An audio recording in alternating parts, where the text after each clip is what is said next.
حضرت علی رضی اللہ تعالیٰ عنہ فرماتے ہیں کہ رسول اللہ صلی اللہ علیہ وسلم نے مجھے غمگین دیکھ کر فرمایا، ابن ابی طالب، میں تمہیں غمگین دیکھ رہا ہوں؟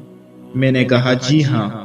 تو آپ صلی اللہ علیہ وسلم نے ارشاد فرمایا کہ تم اپنے گھر والوں میں سے کسی سے کہو کہ وہ تمہارے کان میں اذان دے، کیونکہ یہ غم کا علاج ہے۔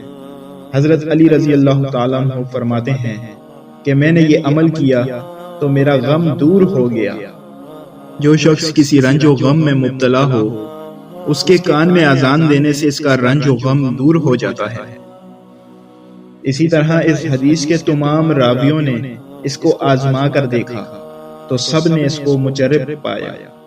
حضرت علی رضی اللہ تعالیٰ عنہ سے روایت ہے کہ رسول اکرم صلی اللہ علیہ وسلم نے ارشاد فرمایا کہ جو بد اخلاق ہو جائے، خواہ انسان ہو یا جو پایا، اس کے کان میں اذان دو۔